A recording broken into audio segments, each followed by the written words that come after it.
Merci, mon cher collègue. La parole est à Monsieur Lurton. Oui, merci Monsieur le Président. Madame la Ministre, l'article 1 qui reformule les objectifs du système de retraite illustre l'absence de réforme systémique et le recours à la seule modification des paramètres qui font de ce texte une non-réforme. Le gouvernement se concentre sur les 7 milliards d'euros de déficit du régime général et laisse de côté les régimes complémentaires, le régime des fonctionnaires de l'État et les régimes spéciaux. Le maintien des grands avantages de la fonction publique et des affiliés aux régimes spéciaux sonne comme un signal majeur de renoncement à réformer en profondeur notre système de retraite. Pourtant, des voix s'élèvent depuis des années pour un changement de système. Dans de nombreux pays, comme la Suède et l'Allemagne, les réformes ont reposé sur un principe d'équité clair pour tous, à contribution égale, cotisation égale. Un système de compte-retraite à points possède l'avantage d'un passage à un système unifié. Il résolverait en outre les problèmes d'équité intercatégorielle, notamment au regard des régimes spéciaux et des disparités entre public et privé. Tandis que la France fait le choix, une fois encore, de contraindre les affiliés pour qu'ils s'adaptent au système, d'autres pays ont fait un choix inverse, celui d'adapter le système grâce à une réforme structurelle ou systémique aux choix et nécessités des affiliés. L'assuré est alors placé au cœur de la réforme et dispose in fine de plus de liberté et de responsabilité. Choix de la durée de sa carrière, de l'âge légal de la retraite, absence de décote punitive, droits calculés en fonction des contributions versées. Il est étonnant que l'idée d'un travail de convergence ne soit pas envisagée. La parcellisation des 35 régimes de retraite conduit à un manque de lisibilité et probablement à un surcoût de gestion. Comment se fait-il qu'on ne se donne pas à minima un programme de travail à moyen terme ?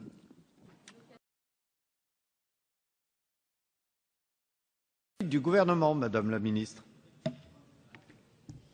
L'avis est défavorable. Merci. Monsieur Gilles Lurton pour répondre à la Commission ou au gouvernement, j'en suis sûr. Oui, finalement, monsieur le rapporteur, madame la ministre, votre obsession à répondre défavorablement à notre proposition de convergence entre le public et le privé, ni même à laisser entrevoir la moindre perspective de réforme, ne me surprend finalement pas. Déjà, François Hollande, lors de son passage sur M6, précisait qu'il n'y aurait pas de remise à plat du système, ce qui signifie en clair qu'il ne souhaite pas engager une réforme qui touche en profondeur les régimes spéciaux. Dire que ceux-ci seront mis à contribution et que les mêmes efforts leur seront demandés est en quelque sorte un trompe-l'œil. En effet, il s'agit ni plus ni moins que de maintenir le statu quo, l'écart entre le privé et le public demeurant inchangé. Et pourtant, l'équité est probablement l'une des attentes les plus fortes des Français en matière de retraite. Chacun se sent disposé à faire des efforts si le système est équitable. Or, l'absence de perspective de réforme du régime des fonctionnaires et des régimes spéciaux constitue l'impasse majeure du rapport Moreau. Au-delà du poids financier de ces régimes, lequel pèse d'ailleurs en partie sur l'ensemble de la collectivité, le maintien des grands avantages de la fonction publique et des affiliés aux régimes spéciaux sonne comme un signal majeur du renoncement à réformer en profondeur le système de retraite. Merci. Monsieur Jean-Marc Germain. Oui, je voudrais... Merci Monsieur Bardy. Monsieur Lurton. Oui, merci Monsieur le Président. L'article 2, qualifié de mesure phare de ce projet de loi, a pour objet d'augmenter la durée de cotisation qui passera donc de 41,5 ans aujourd'hui à 43 ans en 2035. Cet article est pour moi l'illustration d'une véritable inégalité entre les jeunes d'aujourd'hui et la génération du baby-boom aujourd'hui à la retraite. Nous savons que les jeunes entrés plus récemment sur le marché du travail n'ont pas eu ou n'auront pas une carrière linéaire comme celle qu'ont pu avoir la génération d'après-guerre. Vous l'avez dit vous-même, Madame la Ministre, dans votre discours de présentation du projet de loi hier. Ces jeunes ont souvent à subir la précarité, l'enchaînement des CDD, des stages non rémunérés ou des changements de métier tout au long de leur carrière. Contrairement à vous, Madame la Ministre, je ne pense pas que cette réforme favorisera la jeunesse de notre pays. Alors que l'âge moyen d'accès à un premier emploi peut être parfois de 27 ans, il va leur falloir cotiser 43 ans, soit jusqu'à 70 ans. C'est une contradiction avec le discours gouvernemental qui affirme ne pas vouloir faire peser la réforme de notre système de retraite sur les générations futures. Une réforme qui ne privilégie pas la jeunesse n'est pas le signe d'une société qui privilégie l'avenir. Les ressources financières liées à l'augmentation de la durée de cotisation ne seront en outre disponibles qu'à partir de 2020 et quasiment annulées par des mesures que vous qualifiez de justice, au premier rang desquelles les départs anticipés pour pénibilité, mesure aucunement financée dans ce projet. Je tiens enfin à vous rappeler que lors de votre congrès en 2003, vous aviez voté à l'unanimité une résolution pour exiger l'abrogation de la loi Fillon, qui prévoyait d'allonger la durée de cotisation jusqu'à 41 années et demie en 2014. Merci. Merci, monsieur. Merci, monsieur Candelier. Monsieur Lurton, sur le 1670. Oui, Madame la Ministre, malgré toutes les explications que vous nous avez données, pour moi, une personne qui commence à travailler à 25 ans ou à 27 ans ne totalisera pas avec votre système le nombre suffisant de trimestres pour pouvoir prétendre à une pension complète à 62 ans, âge légal de départ à la retraite. C'est donc bien une politique contre la jeunesse active et contre les familles. Et à cette politique contre la jeunesse, contre la famille aussi, il faut ajouter l'augmentation des cotisations retraite. Désormais, un salarié du privé cotise pas moins de 27% de ses revenus pour la retraite. Plus de cotisations sociales payées par la jeunesse active et par les familles. Et plus de cotisations sociales, c'est moins d'embauches pour les jeunes et plus de chômage. Et plus de chômage, c'est aussi moins de recettes pour les caisses de retraite. C'est une véritable duperie. S'il vous plaît. Merci, monsieur Lurton. Monsieur Accoyer.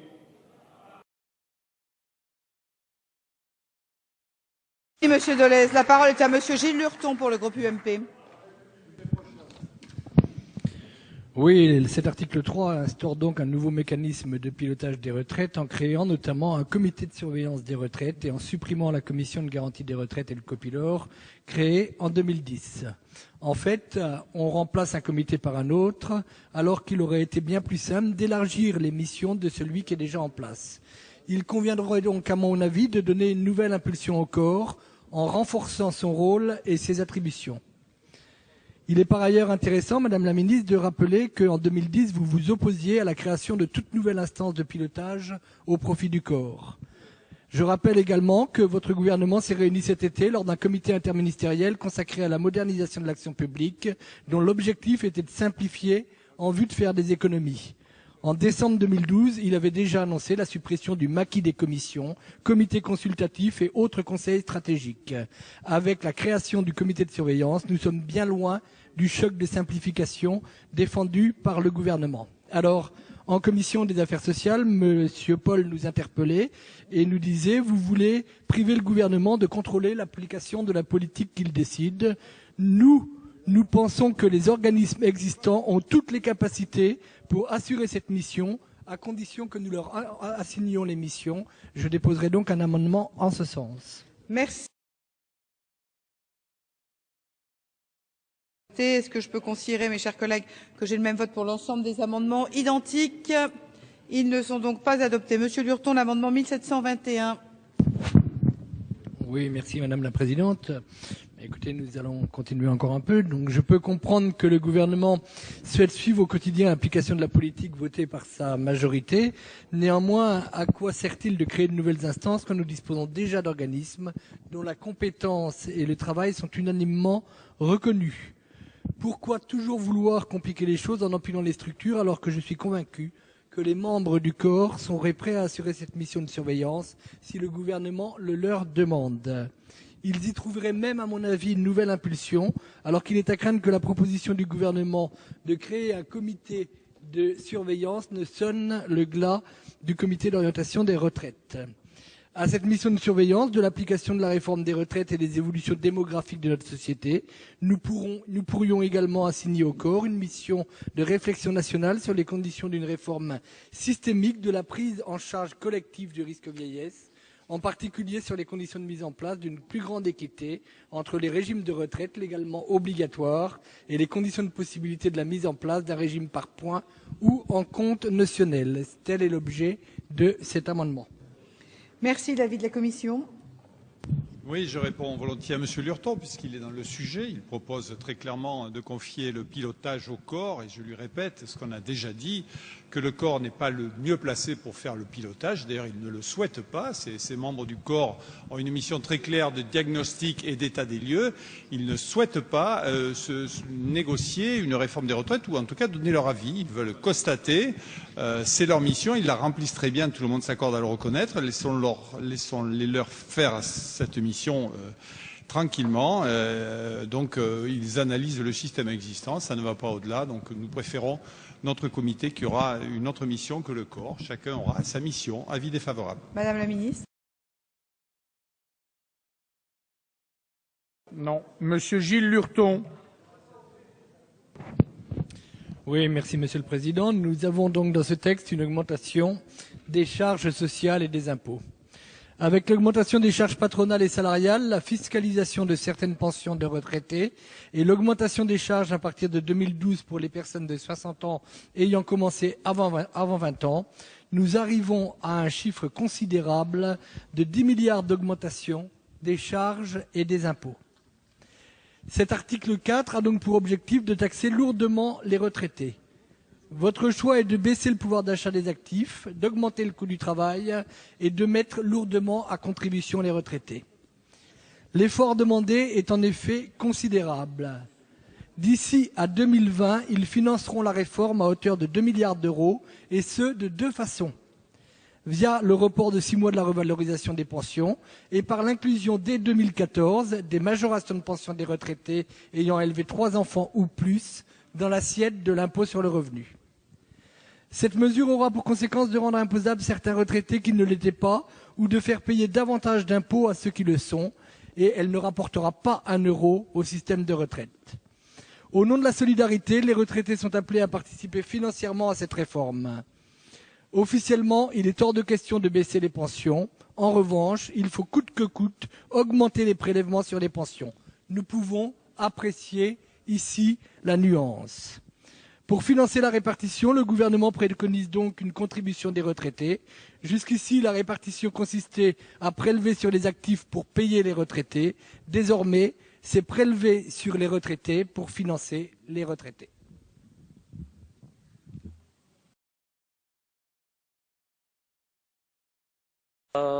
Donc dans cette liste, Monsieur Lurton.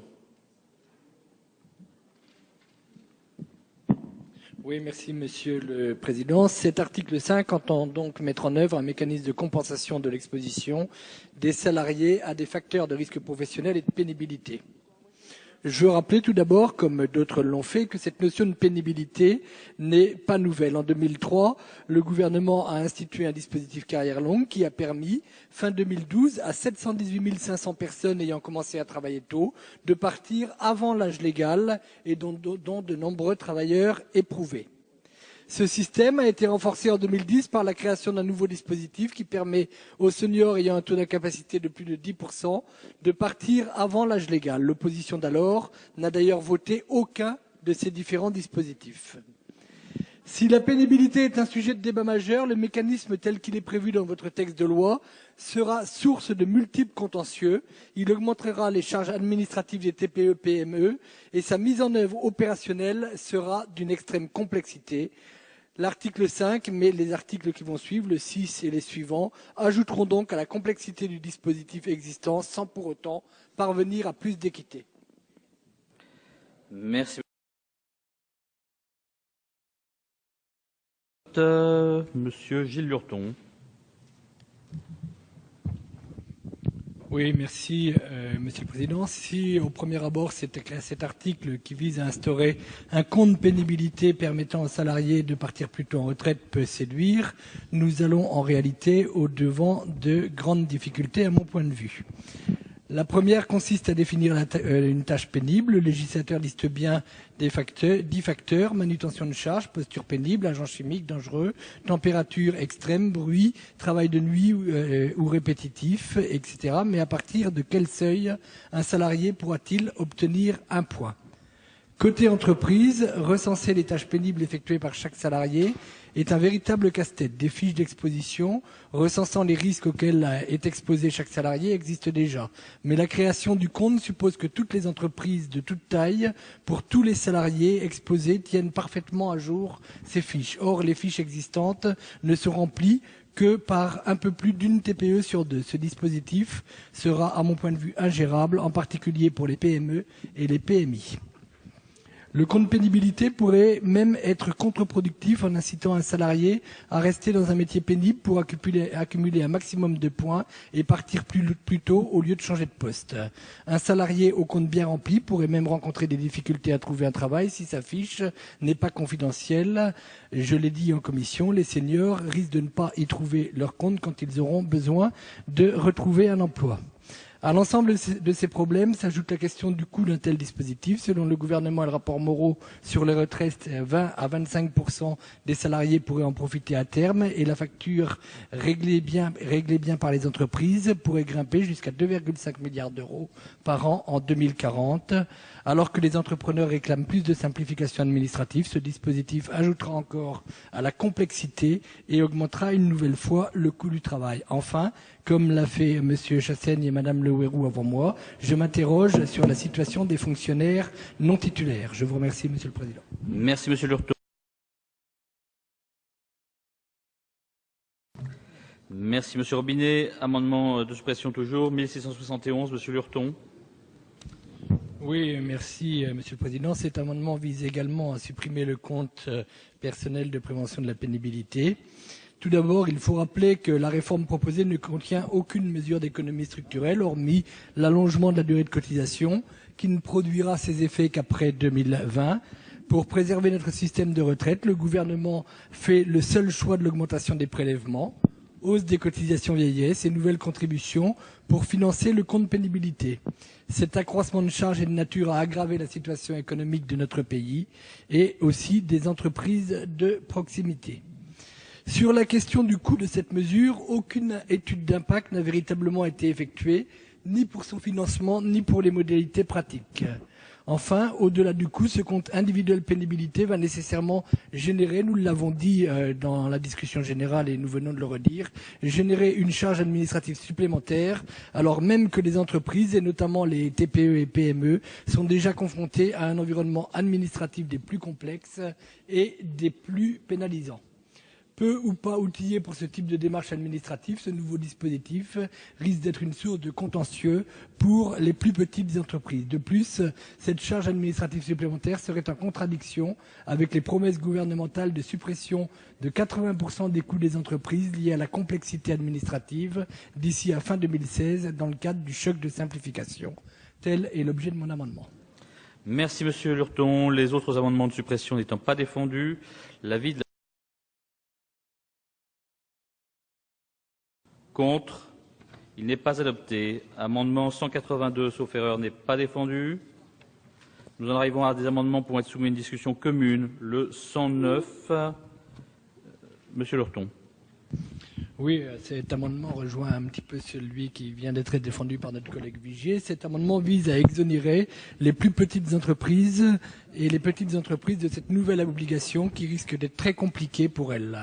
Elles vont se trouver confrontées à deux risques importants, nous l'avons dit, celui lié au coût financier puisque le projet de loi prévoit qu'il sera à la charge intégrale des entreprises et aussi celui lié bien sûr à la complexité administrative, établissement pour tous les salariés de fiches de prévention aux expositions, établissement d'un compte personnel de prévention de la pénibilité pour les salariés atteignant de nouveaux seuils d'exposition fixés par décret, alimentation du compte par points selon un système différencié en fonction du moment de la carrière du salarié. Dès lors, il est nécessaire, à mon point de vue, que les plus petites entreprises et les petites entreprises soient exonérées de cette nouvelle obligation.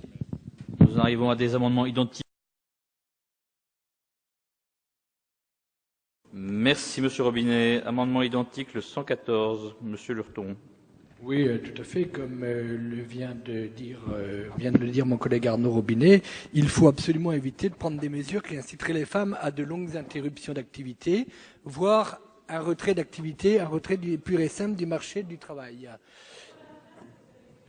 Mais attendez, madame, à chaque fois, depuis 1 an et demi, et je le redis à chaque fois qu'on travaille sur un projet de loi ici, vous nous arguez 80... Mais moi...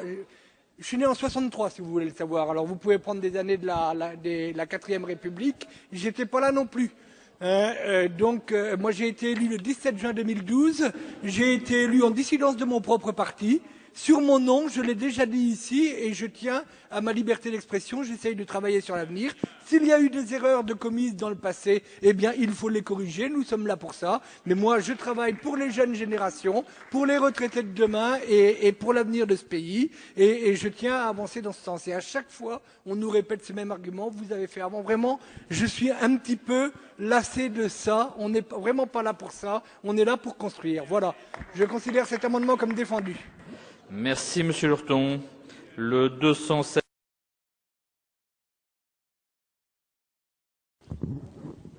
Merci. La parole est à Monsieur Gilles Lurton. Oui, merci Monsieur le Président. Donc cet article vise donc à permettre aux jeunes entrant dans la vie active de racheter à un tarif préférentiel 4 trimestres d'études supérieurs au plus. À titre personnel, je suis assez favorable à ce qu'on puisse permettre à ceux qui font le choix d'études longues de bénéficier d'un système de compensation pour leur retraite. Même s'il faut bien le dire, ce n'est pas toujours la préoccupation des étudiants de savoir comment économiser pour leur retraite. Leur préoccupation est plutôt de s'assurer de trouver un emploi à l'issue de leurs études. Néanmoins, il nous appartient à nous, responsables politiques, de leur prévoir un avenir, de leur assurer les meilleures conditions pour le déroulement de leur carrière. Et à ce titre, je dois dire que les mesures préconisées par le gouvernement dans cet article me paraissent tout à fait insuffisantes et relever plus de l'affichage, avec en outre un rendement fortement surévalué. Après tout, c'est votre majorité, nous l'avons longuement examiné dans le cadre de ce projet de loi, qui, en prenant la décision de rallonger la durée de cotisation, accentue ce type de difficulté pour notre jeunesse, qui aura du mal à avoir suffisamment cotisé lorsqu'ils auront effectué des études longues, parfois jusqu'à 25-27 ans, voire même 30 ans. Ainsi, après avoir certifié aux jeunes que le système actuel était le meilleur qui puisse leur garantir une retraite dans quelques décennies, votre projet de loi leur prépare une nouvelle hausse de cotisation. Adopté. Nous examinons le 1702 de Monsieur Lurton. Oui, merci Monsieur le Président. Donc, l'alinéa 11 de l'article 21 prévoit qu'en cas de décès d'une personne non salariée agricole, son conjoint survivant a droit à une pension de réversion du régime complémentaire s'il est âgé d'au moins 55 ans et si le mariage a duré au moins de 2 ans. Il est un peu complété par d'autres termes, mais je veux en revenir à mon amendement. Mon amendement propose d'ajouter à cet alinéa la phrase suivante: le gouvernement remet au Parlement un rapport dès la promulgation de la loi garantissant l'avenir et la justice du système de retraite, afin d'examiner la possibilité d'augmenter la pension de réversion à hauteur de 74% de la pension de retraite complémentaire dont bénéficiait ou aurait bénéficié l'assuré à la date de son décès. J'aurais pu, dans l'amendement, simplement rajouter les mots 74% à la suite de la pension de réversion, mais je pense que la Commission des finances m'aurait dit que mon amendement n'était pas gagé. C'est pour ça, pour éviter cette irrecevabilité au titre de l'article 40 de la Constitution, j'ai déposé un amendement visant à ce que le gouvernement remette au Parlement un rapport afin de pouvoir augmenter cette pension de réversion à hauteur de 74%. Je précise que selon le rapport sur la pauvreté en France de décembre 2012, environ 45% des 75 ans ou plus vivent seuls et près de 80% de ces personnes, Madame la présidente de la délégation aux droits des femmes, sont des femmes. Leur taux de pauvreté est en hausse, ces dernières n'ayant souvent pas beaucoup de droits propres, il y a lieu d'augmenter leurs droits au titre de la réversion. Merci. Avis de la Commission, Monsieur le rapporteur. Oui, l'avis de la Commission a été défavorable. Le sujet... Merci. La parole est à Monsieur Gilles Lurton. Oui, merci Monsieur le Président. Cet article vise donc à mettre en œuvre la garantie 75% du SMIC pour les exploitants agricoles, ce que je considère déjà comme une réelle avancée et une mesure de justice. Mais porter le minimum retraite à taux plein des agriculteurs à 75% du SMIC net est une mesure, et bien sûr qui va dans le bon sens, mais qui reste très insuffisante. En effet, une telle retraite ne représente que 840 € mensuels, alors que le seuil de pauvreté s'élève à 803 €. Je crois que c'est Madame Fraisse qui l'a dit aussi tout à l'heure.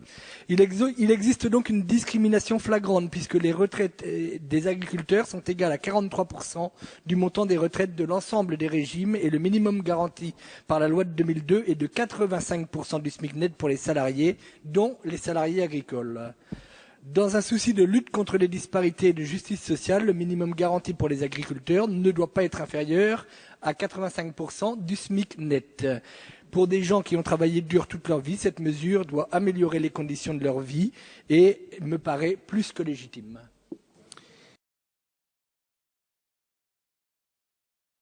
Favorable. Je mets aux voix l'amendement 2946 qui fait l'objet d'un avis favorable. Qui est pour? Contre? Il est adopté. Nous examinons le 1718 de Monsieur Lurton. Oui, merci, Monsieur le Président. Cet amendement concerne l'alinéa 9 de cet article 22, pour lequel je propose d'ajouter la phrase suivante. Le gouvernement remet au Parlement un rapport, et je sais que Monsieur le rapporteur me dira encore un rapport, mais malheureusement, l'article 40 nous oblige aussi à formuler nos amendements de cette façon-là, parce que sinon, ils auraient été retirés avant la séance, sous prétexte qu'ils ne sont pas gagés. Donc le gouvernement remet au Parlement un rapport dès la promulgation de la présente loi afin d'examiner la possibilité de porter le minimum de retraite des agriculteurs ayant une carrière complète à 85% du salaire minimum interprofessionnel de croissance, et ceci au 1er janvier 2018. Je voudrais simplement dire, en plus à ce que vient de nous répondre Madame la Ministre, moi je dis tant mieux si vous réglez le problème maintenant. Je me sens tout à fait à l'aise vis-à-vis de cette situation. J'étais conseiller général, j'étais adjoint au maire auparavant. Je me suis toujours battu dans mes interventions pour l'augmentation des retraites agricoles. Je travaillais aussi pour un homme qui a siégé 25 ans dans cet hémicycle. Cet homme, il s'appelait René Coineau, et c'est pour moi l'occasion de lui rendre hommage. Et croyez-moi, il savait dire ce qu'il pensait et savoir prendre son indépendance quand il y en avait besoin. Beaucoup ici pourraient en témoigner. Avis de la Commission, Monsieur le rapporteur. Oui, je comprends que M. Lurton ait voulu contourner l'article 40 par un rapport. Bon, je lui dirais qu'effectivement, ça fait forcément beaucoup de rapports, et je lui proposerai plutôt de laisser la Caisse centrale. On va travailler sur l'article 31 très bientôt, la Caisse centrale de la mutualité agricole, qui va désormais devenir une force de proposition sur l'évolution des retraites agricoles. Donc il faudrait la laisser travailler. Peut-être qu'elle va faire ses propositions d'arriver à votre objectif qui serait de porter les retraites à 85% du SMIC. Donc je confirme l'avis, et si vous ne retirez pas, l'avis de la Commission qui est défavorable. Avis du gouvernement. Merci. Nous passons aux amendements à l'article 23, avec des amendements qui peuvent être soumis à une discussion commune, mais le premier n'est pas défendu. Nous examinons le 1719 de Monsieur Lurton. Oui, merci Monsieur le Président. Donc il est proposé dans cet amendement, après l'alinéa 1 de l'article 23, d'insérer l'article suivant. Le gouvernement remet au Parlement un rapport. Je suis désolé, Monsieur le rapporteur, ça va vous faire hérisser les cheveux sur la tête, mais voilà.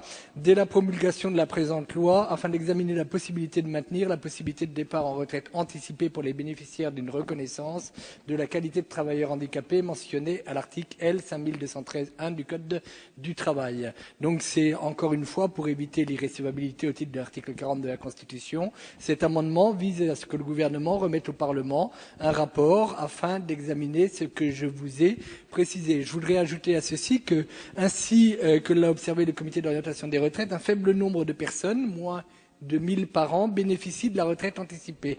L'impact financier du maintien de cette possibilité est donc peu significatif du point de vue des finances publiques. Cette possibilité offerte par la loi de 2010 n'a pas induit de hausse spectaculaire des bénéficiaires ni produit tous ces effets. Avis de la Commission, Monsieur le rapporteur.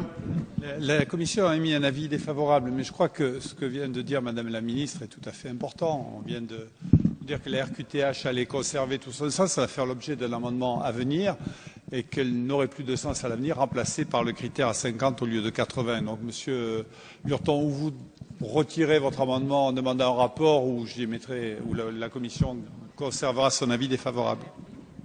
Madame la Ministre. Ma vie. Monsieur Lurton. Et donc c'est vrai que j'ai été assez rassuré par ce que vous nous avez dit, Madame la Ministre, et je retire mon amendement. Merci. Merci, Monsieur le député. Nous passons. Monsieur Lurton. Je vous donne ce que je pense. Oui, merci Monsieur le Président, Madame la Ministre. Cet article 32 prévoit donc une modification en profondeur des règles de gouvernance de la Caisse nationale d'assurance vieillesse des professions libérales. Le gouvernement reste muet sur la convergence entre public et privé ou sur la remise en cause des régimes spéciaux. Nous l'avons vu tout au long de cette discussion. En revanche, il s'attaque au régime des professions libérales et ce, semble-t-il, sans concertation ni dialogue, puisque les responsables de la CNAVPL ont découvert l'article 32 du projet par voie de presse. Sous couvert de bonne gestion, cet article tente aujourd'hui de prendre la main sur les réserves acquises depuis 30 ans par les libéraux. Réserve conséquente, c'est vrai, puisqu'il s'agit de plus de 21 milliards d'euros, l'équivalent de 10 à 11 ans de prestations, mais aussi du besoin de financement du système des retraites en 2020. Je tiens également à rappeler qu'au titre des efforts fournis, les libéraux doivent cotiser jusqu'à 65 ans pour partir avec une pension complète sans décote. Ce qui est en jeu, c'est donc la perte d'autonomie des caisses professionnelles qui risque de causer d'importants dysfonctionnements en termes de services rendus aux affiliés et surtout à terme de remettre en cause le paiement intégral des pensions espérées.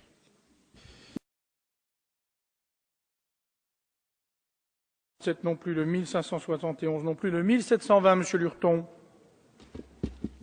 Oui, merci Monsieur le Président. Je crois que je l'ai défendu dans la discussion générale, mais il y a quand même quelque chose qui m'étonne toujours dans ce genre de discussion. Vous nous dites, Madame la Ministre, que vous avez discuté depuis plus d'un an avec les représentants, de ces caisses, que vous vous êtes rapidement aperçu que vous n'arriverez pas à un accord et que finalement, devant votre détermination, eh bien, ces représentants ont accepté d'engager une négociation avec vous et que vous avez trouvé un compromis susceptible d'être accepté par tous. Nous, c'est vrai que nous avons vu aussi ces personnes, peut-être pas forcément les mêmes, j'ai quelques inquiétudes là-dessus, mais nous n'avons pas tout à fait le même discours. Je suis toujours étonné de cela et en tout cas, nous avons de très très fortes protestations de la part de toutes les professions libérales contre cette mesure. Les suivants n'étant pas défendus, avis de la